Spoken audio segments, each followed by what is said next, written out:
Rules of money, টাকার নিয়মকানুন। টাকার নিজস্ব কিছু নিয়মকানুন আছে যেগুলি সঠিকভাবে পালন করলে আমরা আমাদের সঞ্চয় বৃদ্ধি করতে পারব।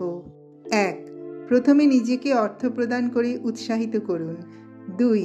কিভাবে কোথায় কতটা বিনিয়োগ করবেন তা জানুন। 3. টাকাকে কখনোই অপমান করবেন না। 4. প্রতিটি টাকার একটি কার্যক্ষমতা থাকে। 5. যতটা সম্ভব কম খরচা করুন।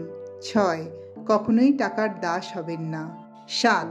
আপনার অর্থ সংগঠিত রাখুন, যত্রতত্র টাকা ছড়াবেন না। 8. টাকা অর্জন করা একটি খেলা, এটি কিভাবে কাজ করে তা সঠিকভাবে শিখুন। 9. সর্বদা একটি জরুরি সঞ্চয় তহবিল রাখুন, সমস্যা সমাধানের জন্য এটি ব্যবহার করতে পারবেন। 10. জানবেন সব সময় অর্থ আপনার জন্য কাজ করে। 11. সৎ পথে পজিটিভভাবে অর্থ উপার্জন করতে শিখুন। 12. আপনি কতটা অর্থ উপার্জন করলেন সেটা বড় কথা নয়, আপনি কতটা অর্থ সঞ্চয় করে রাখতে পারলেন সেটাই বড় কথা। সনাতন ধর্মে আমরা ধন সম্পদ ও অর্থকে মা লক্ষ্মী রূপে পূজা করি, তাই সর্বদা অর্থকে সম্মান করবেন, দেখবেন আপনার জীবনে কখনো অর্থের অভাব হবে না।